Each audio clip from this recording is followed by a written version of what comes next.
नमस्कार विद्यार्थी मित्रांनो, मी सुवर्णा राजपूत माझ्या सहज शिकूया मराठी यूट्यूब चॅनलवर आपलं सर्वांचं स्वागत करत आहे.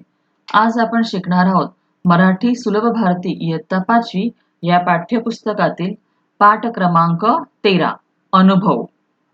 तर पाहूया आपण काय अनुभव आहे तो. आज आपल्याला काय अनुभव का मतलब क्या होता है? एक्सपीरियंस. जो हमने कुछ एक्सपीरियंस किया होता है पहले तो उसे हम अनुभव बोलते हैं. अनुभव म्हणजे काय? आपण जे अनुभवतो त्याला आपण ज्या गोष्टी आपल्याबरोबर घडतात ना त्याला आपण अनुभव असं म्हणतो. तर आता आपण काय करूया, धडा वाचूया आणि त्याला समजून घेऊया. मारिया दुपारी शाळेतून घरी आली. घराला कुलूप होते. आज तिचे आई बाबा लग्नाला गेले होते. तिने कुलूप उघडले. घरात आली.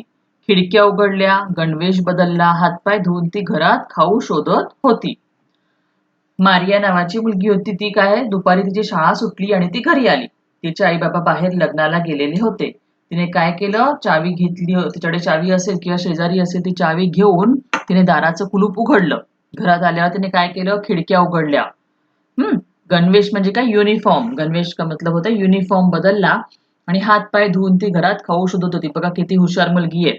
आल्या आल्या तिने काय असं बॅग वगैरे इकडे तिकडे फेकली का तुमच्यासारखी? नाही. सगळ्या खिडक्या वगैरे बंद होतं, तिने ते उघडलं. हवा खेळती राहायला पाहिजे की नाही.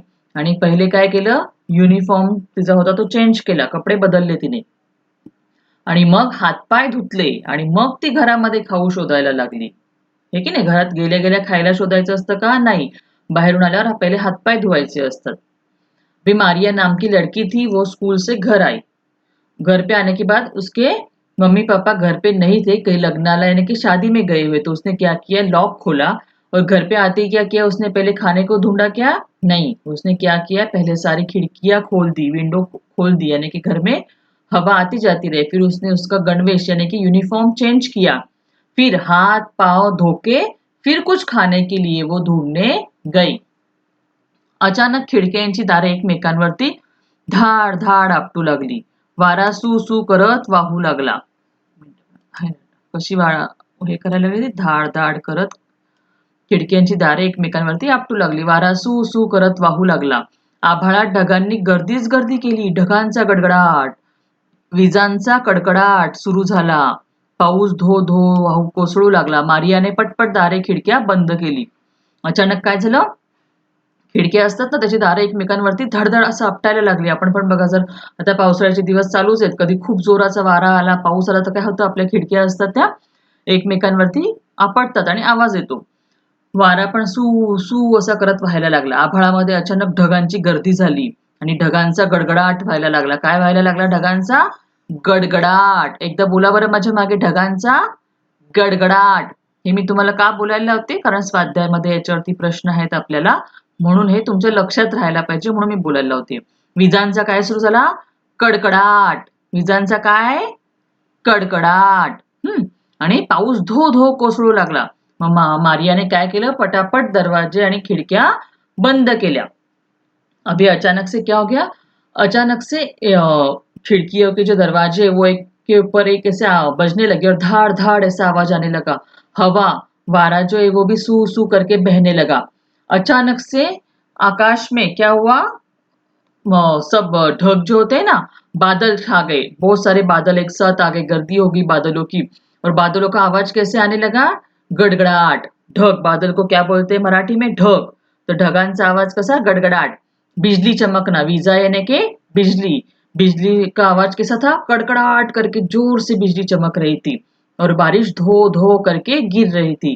तो मारिया ने क्या किया, उसने फटाफट दरवाजे और खिड़कियां बंद कर दिए. तिचे लक्ष घड्याळाकडे गेले. बराच उशीर आहे असा विचार करत ती जवळच्या खुर्चीत बसली. हळूहळू तिला पावसावरच्या कविता आठवू लागल्या. ती कविता गुणगुणू लागली. थोड्या वेळात तिने घड्याळाकडे पाहिलं. मग तिला वाटलं की अजून आपल्या आई वडिलांना यायला बराच वेळ आहे. मग ती तिथे तिच्या रूम मध्ये खुर्ची असेल त्या खुर्चीवर बसली आणि हळूहळू तिला पावसावरच्या कविता आठवायला लागल्या. तुम्हाला पण आठवते का एखादी पावसावरची कविता? असं खूप जेव्हा धो धो पाऊस पडतो तेव्हा एखादी छानशी गाणं आपल्याला आठवतं किंवा सहज तुम्ही मुलं गुणगुणायला लागतात. एरे एरे पावसा तुला देतो पैसा, पैसा झाला खोटा, पाऊस आला मोठा, असं म्हणता की नाही तुम्ही गाणं? तसं ती सुद्धा पावसावरचं छान असं एखादं गाणं तिला आठवायला लागलं, कविता आठवायला लागली, ती गुणगुणायला लागली. क्या हुआ? उसने घड़ी की तरफ देखा तो उसे पता चला कि अभी तो बहुत टाइम है मम्मी पापा को आने के लिए। तो उसने क्या किया, पास में एक चेयर लेके वहां पे बैठ गई और इसे एकदम बारीक बारिश का मजा लेते लेते उसको बारिश के ऊपर कविता याद आने लगी और वो कविता गुनगुनने लगी. गुनगुनणे म्हणजे काय, ती हळूहळू आवाजामध्ये ती कविता बोलायला लागली और धीरे धीरे आवाज में वो कविता बोलने लगी. आप लोगों को भी ऐसे कुछ गाना कविता याद आते होगे ना बारिश पे, तो ऐसे बारिश के दिनों में अच्छे से बोलना चाहिए, मजा आता है. कुठल्याही गोष्टीचा आनंद घ्यायला शिकलं पाहिजे आपण. पावसाचा आवाज कमी झाला आणि मारियाने खिडकी उघडली. बाहेर रिमझिम रिमझिम पाऊस पडतच होता. वाहणाऱ्या पाण्याचा खळखळाट हळूहळू कमी झाला. थोड्या वेळात पाऊस थांबला. झाडांच्या पानातून टप टप पाणी गळत होते. पानाआड बसलेले पक्षी बाहेर आले. पंखांची फडफड करून त्यांनी पंखावरील पाणी झटकले. मारियाने आकाशाकडे पाहिले. बाहेर लख्ख ऊन पडलेलं होते. सगळीकडे कसं स्वच्छ आणि सुंदर वाटत होतं. काय झालं, पावसाचा आवाज जो जोरजोरात पाऊस होता ना, तो कमी झाला. मग मारियाने काय केलं, खिडकी उघडली आणि खिडकीच्या बाहेर कसा रिमझिम रिमझिम म्हणजे अगदी हळुवारपणे पाऊस पडत होता. पाऊस कसा पडत होता, रिमझिम रिमझिम पाऊस. आता बोला माझ्या मागे, पाऊस कसा पडत होता, रिमझिम रिमझिम. बरोबर. आणि वाहणाऱ्या पाण्याचा खळखळाट हळू कमी झाला होता. म्हणजे जे बाहेर पाणी वाहत होतं की नाही, त्याचं काय खळखळाट कमी झाला होता. पाण्याचा काय असतो मग, खळखळाट. पाण्याचा आवाज कसा येतो, खळखळाट. लक्षात ठेवायचं, पाण्याचं काय, खळखळाट. आणि थोड्याच वेळाने पाऊस थांबला. मग झाडाच्या पानात बघा, तुम्ही बघा आताही तुमच्या घराबाहेर बघा, जर जेव्हा पाऊस पडतो ना आणि पाऊस जेव्हा थांबतो तेव्हा झाडाच्या पानांवरनं हळूहळू पाणी खाली पडत असतं.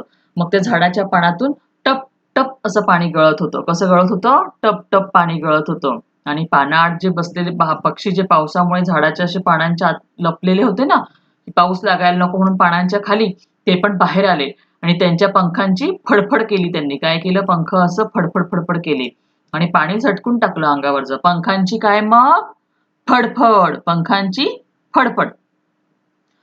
पंखांवरील पाणी त्यांनी झटकले. मारियाने आकाशाकडे पाहिले.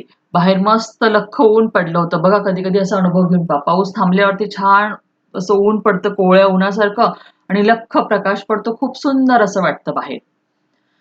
थोड़ी देर में क्या हो गया, बारिश कम होगी. बारिश का आवाज कम हो गया तो मारिया ने खिड़की खोल दी. बाहर एकदम बारीक सी रिमझिम रिमझिम बारिश हो रही थी, यानी कि धीरे धीरे हो रही थी.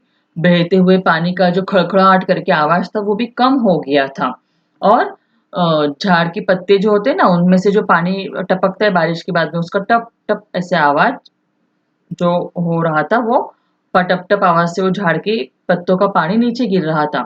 और झाड़ के पत्तों में जो पंछी छुप के बैठे थे ना, वो पंछी भी बाहर आ गए. जो बारिश के डर से छुप के बैठे थे, वो अपने पंख को ऐसे फड़फड़ करने लगे, यानी उनके पंखों पे का पानी निकल जाए इसलिए. मारिया ने आकाश की तरफ देखा. उसे बहुत एकदम प्रसन्न लगा, क्योंकि बाहर एकदम जैसे सुबह की धूप होती ना, उस तरह की धूप आई थी और एकदम सुंदर ऐसा उसे लग रहा था.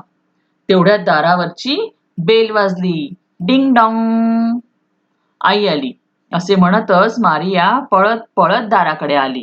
तिने दार उघडले. आई बाबांना पाहिले. इतका वेळ वाट पाहत कंटाळलेली मारिया आईला जाऊन बिलगली. आईने तिला प्रेमाने जवळ घेतले. तेवढ्यात काय झालं, दारावरची बेल वाजली. आता इथे डिंग डॉंग लिहिलंय, आपल्याकडे टिंग टॉंग अशी वाजते ना बेल. आणि मारिया पळत पळत दाराकडे गेली. तिला कळलं आता आपले आई बाबा आलेत. तिने दार उघडलं आणि आई बाबांना पाहिलं. तिला इतका वेळ कंटाळा आला होता ना, ती घरात खूप वेळपासून एकटी होती.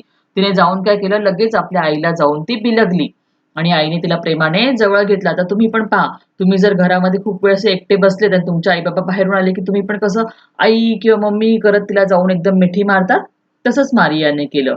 आणि आई पण तुम्हाला प्रेमाने जवळ घेते की नाही, तसंच मारियाच्या आईने पण मारियाला प्रेमाने जवळ घेतलं. मारिया सब बारिश वगैरह देख रही थी. फिर कुछ देर के बाद क्या हो गया, उसके दरवाजे के ऊपर बेल बजी. मारिया ने भागते भागते, पड़त पड़त यानी भागते भागते दौड़ते हुए जाके उसने दरवाजा खोला. उसने दरवाजा खोला तो कौन, उसके आई बाबा यानी मम्मी पापा आए थे. अपने आप लोग देखो, अगर आप घर में बहुत देर अकेले हो और आपके मम्मी पापा अगर बाहर से आ रहे हो, तो आप क्या करोगे, जाके फटाक से अपनी मम्मी को पहले बिलक जाते हो, है ना. तो मारिया ने भी वही किया, उस जाके अपने मम्मी को बिलक गई. और उसकी मम्मी ने भी उसे प्यार से गले लगाया। अभी शब्दार्थ देखते, समझ में आ गया ना आपको सब लेसन? हे शब्द जे मी इथे डार्क केलेत ना, हे आपल्याला स्वाध्यायामध्ये आहेत, हे सोडवायचे पुढे, म्हणून मी तुमच्याकडनं बोलून पण घेतले डबल डबल. आता शब्दार्थ बघा, धाड धाड आपटणे म्हणजे जोर जोरात आदळणे, जोर जोर से एक दूसरे के ऊपर बजता है ना, उसको धाड धाड आपटणे बोलते. पाऊस धो धो कोसळणे म्हणजे खूप जोराचा पाऊस पडणे, यानी की बहुत जोर से बारिश होना. गुणगुणणे म्हणजे हळूहळू आवाजात गाणे, असं ओठातले ओठात आपण बोलतो ना, गुणगुणणे, धीरे धीरे आवाज में बोलणं यानी गुणगुणणं. पानाआड म्हणजे पानाच्या मागे. बिलगणे म्हणजे प्रेमाने मिठी मारणे. चला तर मग तुम्हाला हा धडा समजला असेल, आता आपण याचा स्वाध्याय सोडवूया. आता बघा, एका वाक्यात उत्तरे लिहा. मारियाच्या घराला कुलूप का होते? प्रश्न पहिला, मारियाच्या घराला कुलूप का होते? मारियाचे आई बाबा लग्नाला गेले असल्यामुळे घरी कोणीच नव्हते, त्यामुळे मुळे आहे, मुले नाहीये, मुळे, त्यामुळे घराला काय होतं? कुलूप लावलेलं होतं. टायपिंग करता करता येत नाही कधी कधी, मुळे, त्यामुळे घराला कुलूप होते. दुसरं काय, मारियाने दारे खिडक्या का बंद केल्या? मारियाने दारे खिडक्या बंद केल्या कारण जोरात वाहणाऱ्या वाऱ्यामुळे खिडक्या एकमेकांवर आपटू लागल्या.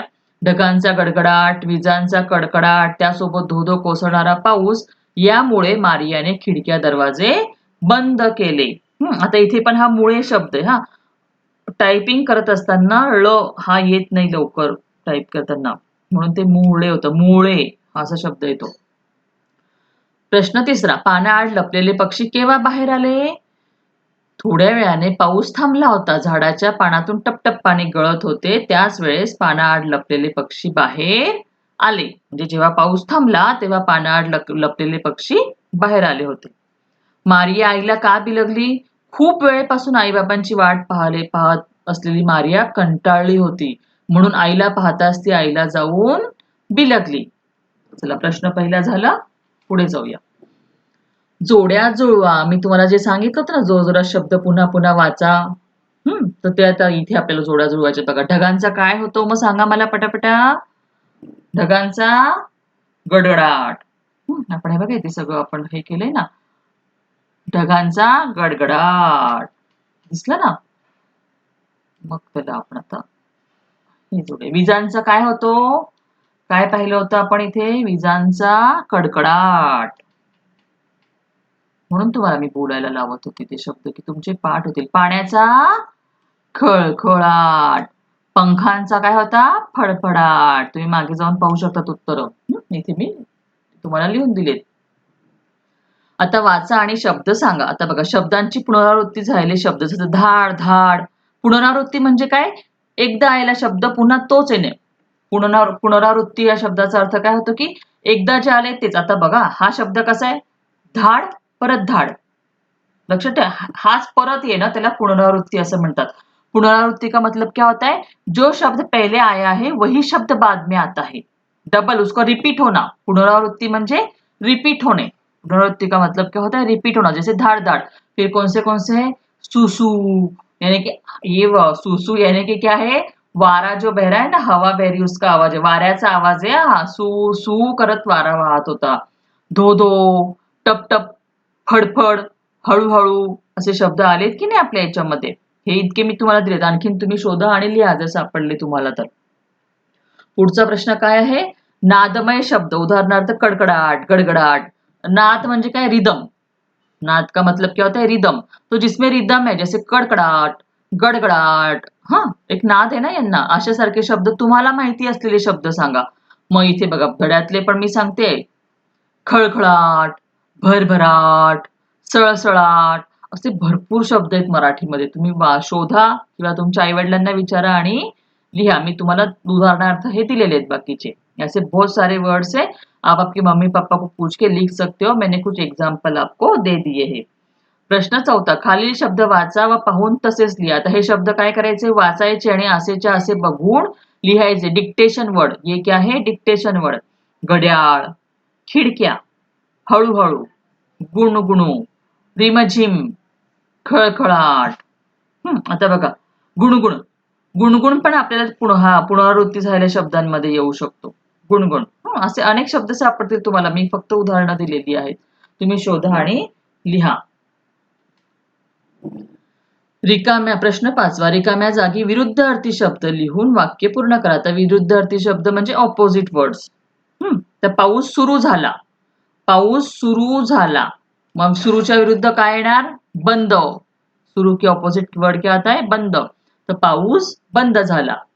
मारिया सावकाश दाराकडे गेली. तर सावकाश. मग सावकाशच्या ऐवजी काय येतं? धावत किंवा पळत. धावत पळत काही शब्द येऊ शकतो. तर मारिया धावत दाराकडे गेली. बरोबर. प्रश्न 6. खालील शब्दांचे विरुद्धार्थी शब्द लिहा. विरुद्धार्थी ऑपोजिट वर्ड लिखणे. चढणे, उतरणे, आठवणे, विसरणे, उंच, बुटका, बाहेर, आत, स्वच्छ, अस्वच्छ, थांबणे, चालणे. हे शब्द लिहून काढा आणि पाठ करा चांगलं. आता प्रश्न 7वा. पावसाळ्यातील तुमचा अनुभव सांगा. आता पावसाळ्यामध्ये तुम्हाला काय अनुभव आलेला असेल तो तुम्हाला सांगायचा आहे. आता हा तुमचा प्रश्न आहे, कारण की प्रत्येकाला अनुभव वेगळा वेगळा आलेला असतो. तर तुमच्या आई बाप्पा कधी बाहेर गेल्यावर खूप जोराचा पाऊस आलाय, तुम्ही कधी पावसात भिजले किंवा तुम्ही कधी पावसात भिजणारे पक्षी पाहिले, जे काही असेल, तुम्ही जे काही अनुभवलं असेल ना, ते 4 ते 5 ओळीमध्ये तुम्ही लिहून काढा. स्वतःच्या भाषेमध्ये प्रश्न उत्तर लिहिण्याचा प्रयत्न करा. म्हणून मी तुम्हाला हे जे स्वतःच लिहायचे असतात ना, त्याची उत्तरं देत नाही, कारण की मग तुम्ही लिहिणार नाही, सगळं बघूनच उतरून काढतात. तो तसं करायचं नहीं आपल्याला. क्या करना है? बारिश, पावसाळ्याचे ना कि बारिश के दिनों में आपको जो एक्सपीरियंस आया है, कुछ भी आ सकता है. आप कभी बारिश में भीग गए, आपको ठंडी लग गई, आप बीमार पड़ गए होगे, या फिर आपने कभी बारिश में पंछियों को भीगते हुए देखा होगा, या कभी बारिश में जाते जाते आपकी छतरी उल्टी हो गई होगी. होता है ना कभी कभी जोर से हवा आती है, छता छाता उल्टा हो जाता है. तो ऐसा कुछ भी एक्सपीरियंस आपने जो किया होगा ना, उसको आपको 3 या 4 लाइन में सिर्फ लिखना है. ये खुद लिखने को सीखो बच्चों, यानी कि आप सोचने के ऊपर आपके दिमाग के ऊपर जोर डालोगे और अच्छी तरह से सोच पाओगे. आता प्रश्न 8वा. पावसाळ्यात तुम्ही आरोग्याविषयी कोणती काळजी घ्याल? अभी बारिश घेते, आता पावसाळ्याचे दिवस आहेत, तर आपण काय काळजी घेतो? पहिली गोष्ट, आपण पावसामध्ये उगाच भिजायला जात नाही. बरोबर. आणि जर जायचंच असेल पावसामध्ये तर आपण रेनकोट घालतो किंवा छत्री घेतो. बरोबर. आणि पावसात भिजून आल्यावर आपण लगेच घरी आल्यावर आपली आई आपली डोकं वगैरे पुसते की डोकं अंग कोरडं करते, आपले कपडे लगेच आपल्याला बदलायला देते. आणि पावसाळ्यामध्ये आपण शक्यतो काय करतो? फ्रीजचं वगैरे पाणी पित नाही, कोमट गरम पाणी पितो. सर्दी झाली की लगेच आपण वाफ घेतो, आहे की नाही. पावसाळ्यामध्ये आपण बाहेरचे पदार्थ खायचे नसतात. आता पावसाळ्यात काय काय काळजी घ्यायची? पहिलं म्हणजे पावसामध्ये भिजायचं नाही. जर पावसात जावंच लागलं तर छत्री किंवा रेनकोट वापरावा. पावसात भिजून घरी आल्यावरती आपले अंग लगेच कोरडे करावे. पावसाळ्यामध्ये बाहेरचे पदार्थ म्हणजे जे बाहेर विकत मिळतात ना, पिझ्झा, वडापाव, समोसा, तसे बाहेरचे पदार्थ खाऊ नये. पावसाळ्यामध्ये घरी बनवलेला साधं जेवण करावं, ज्याच्याने आपल्याला त्रास होत नाही. आणि पावसाळ्यात थंड पाणी पिऊ नये. आईस्क्रीम वगैरे थंडे पदार्थ पावसाळ्यामध्ये खायचे नसतात, त्यामुळे सर्दी होते. तर अशा आरोग्यविषयक काळजी आपल्याला घ्यायची असते. हे मुद्दे तुम्ही लिहू शकतात. आता प्रश्न क्रमांक 9. खालील 2 प्रकारचे शब्द दिलेले आहेत, ते वाचा. कोणत्या शब्दसमूहांचा अर्थ कळतो आणि कोणत्या शब्दावरून कळतो ते समजून घ्या. आता इथे थोडंसं तुम्हाला समजून घ्यायचे, लक्ष द्या. आता शब्दसमूह म्हणजे तिथे शब्द दिलेले आहेत आपल्याला. मारियाने कुलूप, मारियाने दारे खिडक्या, मारिया आईला. काही अर्थ है क्या याला? मारिया ने कुलूप, मारिया ने दारे खिड़कियां, मारिया आईला, इसको कुछ मीनिंग है क्या बच्चों? नहीं, सिर्फ वर्ड्स है, इसके पीछे कोई मीनिंग नहीं है. पर अगर इसे यहाँ पे देखते, मारिया ने कुलूप उघडले, अभी ये एक वर्ड लग गया उघडले, तो उससे क्या हो गया? मीनिंग आ गया. उस सेंटेन्स को मीनिंग आ गया. काय झालं? उघडले हा एक शब्द टाकल्याबरोबर काय झालं? वाक्याला अर्थ प्राप्त झाला. काय झालं? अर्थ प्राप्त झाला. मारियाने खिडक्या बंद केल्या, या शब्दामुळे वाक्याला अर्थ आला. मारिया आईला बिलगली, या शब्दामुळे काय झालं? वाक्याला अर्थ आला व सेंटेन्स को क्या हो गया? मीनिंग आ गया. बराबर. तर अभी कौन से शब्द है? उघडले, बंद केल्या, बिलगली. याच्यामुळे काय झालं? काय क्रिया होती आहे ते आपल्याला समजलं. हाँ, वहां पे क्या क्रिया हो रही है, क्या घट रहा है, वो हमें समझ में आ गया की दरवाजा उघडा आहे की बंद किया है, खिडकिया बंद की आहे खोली है. हा, हे कशावरनं समजतं, या शब्दांवरून. म्हणजे क्रिया कुठली होतीये ते ह्या शब्दांवरनं आपल्याला समजलं. आता बघूया. आता या तक्त्यात आपण काय पाहिलं की जी क्रिया दाखवणारे जे शब्द आहे म्हणजे उघडले, बंद केल्या, बिलगली या शब्दांमुळे क्रिया सांगण्याने वाक्याचा अर्थ कळतो. म्हणजे त्याला काय म्हणतो आपण, क्रियापद म्हणतो. या शब्दांना आपण काय म्हणतो, क्रियापद. ज्याच्यामुळे आपल्याला काय क्रिया घडतीये त्याला आपण क्रियापद म्हणतो. क्या कहते हम इसको, जैसे आप वर्ब बोलते ना इंग्लिश में, तो जो कुछ हो रहा है, जो क्रिया घट रही है, वो क्रिया हमें पता चल रही है इन शब्दों से, तो उन शब्दों को हम क्या कहते हैं, क्रियापद कहते हैं. अभी मराठी में देखो, मराठी में वाक्य की रचना कैसी असते, मराठी मध्ये वाक्य रचना कशी असते, कर्ता, कर्म आणि क्रियापद. कर्ता, कर्म आणि क्रियापद, सब्जेक्ट ऑब्जेक्ट प्लस वर्ब, अशा प्रकारे आपली मराठीमध्ये वाक्य रचना असते. बरोबर. आता बघा, खालील शब्द समूह वाचा आणि क्रियापद ओळखा. आता आपल्याला याच्यातले क्रियापद ओळखायचे. पक्षी बाहेर आले, कोणतं क्रियापद आहे, आले. मारियाने आकाशाकडे पाहिले. दारावरची बेल वाजली. मारिया पळत पळत दाराकडे गेली. हे काय झाले, क्रियापद. आता हे बघा, खाली मी तुम्हाला ते वाक्य पूर्ण करून दिलेत. मारिया घरी आली. मारिया कविता गुणगुणू लागली. मारियाने दार उघडले. मी चेंडू खेळतो. ताई पुस्तक वाचते. हा, क्रियापद. तर हे जे क्रियापद काय म्हणतो आपण, क्रिया, ज्या गोष्टीने, ज्या शब्दाने आपल्याला क्रिया कोणती घडते हे दाखवलं जातं त्याला क्रियापद असं म्हणतात. जिस शब्द से हमें क्रिया, वाक्य में क्या क्रिया हो रही है वो पता चलता है, उसे हम क्रियापद कहते हैं. यानी की वर्ब. वर्ब तुम्ही इंग्लिश मध्ये शिकलायत ना, त्याला आपण क्रियापद असं म्हणतो. आता प्रश्न क्रमांक 12, खालील शब्द वाचा, या शब्दात आलेली र चे रूपे शोधा. शिक्षकांच्या मदतीने समजून घ्या. आता इथे बघा, सूर्य, सूर्य, र आपला उच्चार होतोय सूर्य, पण र तुम्हाला दिसतोय का इथे, नाही. चंद्र, कैऱ्या, प्राणी, महाराष्ट्र, हा र दिसतोय आपल्याला, पण महाराष्ट्र, ट्र इथे पण र चा उच्चार होतोय पण तो दिसत नाहीये. पर्वत, समुद्र, पर्या, प्रकाश, ट्रक. आता प्रत्येक इथे जेवढे शब्द आहेत ना, प्रत्येकामध्ये र चा उच्चार आहे, पण तो र तुम्हाला दिसत नाहीये. कारण की र ची मात्रा, र ची मात्रा जी आहे, तुम्ही आता हे दुसरीच्या तुमच्या लेसन मध्ये शिकलेले असतात की र ची मात्रा काय आहे, कशा प्रकारे आपण र ची मात्रा देतो. सूर्य, चंद्र, कैऱ्या, प्राणी, महाराष्ट्र, इथे र कुठे आहे. तर याच्यासाठी मी तुम्ही ना माझ्या व्हिडिओ जे आहेत ना चॅनलचे, त्याच्यावरती प्लेलिस्ट मध्ये जा आणि सेकंड स्टँडर्डचं प्लेलिस्ट ओपन करा. त्याच्यामध्ये र की मात्रा, र ची मात्रा नावाचा एक व्हिडिओ आहे. त्या व्हिडिओमध्ये हे तुम्हाला सगळं डिटेलमध्ये सापडेल की हा र कशा प्रकारे लिहितात, र र कुठल्या कुठल्या प्रकारे लिहिला जातो, कशा प्रकारे लिहिला जातो, हे मी त्याच्यामध्ये डिटेलमध्ये सांगितलेलं आहे. इथे परत सांगायला गेली तर हा व्हिडिओ लांब होईल आणि त्याचा वेळ तेवढा वाढेल. मी तुम्हाला हा व्हिडिओ जेव्हा संपेल ना तेव्हा त्याची लिंक पण इथे वरती देऊन देईल. सेकंड स्टँडर्डच्या प्लेलिस्टमध्ये तुम्ही गेलात की र ची मात्रा किंवा र ची मात्रा असं शोधा. तुम्हाला हा पूर्ण मी त्याच्यामध्ये अगदी सविस्तर समजून सांगितलेला आहे आणि सोप्या भाषेत समजून सांगितले, तुम्हाला समजेल. र की मात्रा जो है, मैंने सेकंड स्टैंडर्ड का र की मात्रा नाम का वीडियो बनाया है. उसमें र किस तरह से लिखा जाता है, किस तरह से उसे बोला जाता है, वो सब आपको उस वीडियो में मिल जाएगा. तो आप वो वीडियो जरूर देखना. आता इथे बघा, हा इथे असा र लिहिलाय, इथे र लिहिलाय, हा रया, हा र आहे, इथे हा र चा प्रकार आहे. तुम्ही तो व्हिडिओ बघा, तुम्हाला हे र चे प्रकार, र कशा प्रकारे लिहितो आपण ते सगळं सापडेल. र ची मात्रा बघा. हा, आता पुढे बघूया. उपक्रम, पावसाबरोबर आलेले शब्द वाचा. त्या शब्दांचा उपयोग करून वाक्ये सांगा. पावसाची बुरबुर सुरू झाली. आता बघा, बुरबुर पाऊस पडला, पावसाची बुरबुर सुरू झाली. असं हे जे आहेत ना, हे याच्याने तुम्हाला वाक्य बनवायचे. मी काही वाक्य बनवून दाखवलेत बघा. मुसळधार पाऊस, मुसळधार पाऊस कोसळत होता. जोरदार पाऊस, बाहेर जोरदार पाऊस सुरू होता. मृग नक्षत्रात दमदार पाऊस झाला. श्रावणात रिमझिम पाऊस पडतो.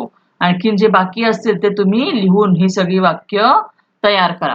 स्वतःही आपल्या मेंदूला थोडा जोर देऊन स्वतः पण अभ्यास करायचा असतो. तर अशा प्रकारे आपला पाठ क्रमांक 13 अनुभव आणि त्याचा स्वाध्याय संपलेला आहे. जर तुम्हाला व्हिडिओ आवडला असेल तर आपल्या व्हिडिओला लाईक करा. आपल्या चॅनलला सबस्क्राईब करून बेल आयकॉन दाबा. तुम्ही सबस्क्राईब करून बेल आयकॉन दाबलेलं नाहीये. म्हणून तुम्हाला बऱ्याच वेळेला नवीन येणाऱ्या व्हिडिओचं नोटिफिकेशन मिळत नाही आणि मग मेसेज करतात की हा व्हिडिओ पाठवला नाहीये का? तो व्हिडिओ पाठवला नाहीये का? तर तुम्ही बेल आयकॉन दाबा म्हणजे नवीन येणारे सगळे व्हिडिओचं नोटिफिकेशन तुम्हाला मिळत राहील. चला तर मग आपण भेटूया पुढच्या व्हिडिओमध्ये. तोपर्यंत काय करत राहा? अभ्यास करत राहा.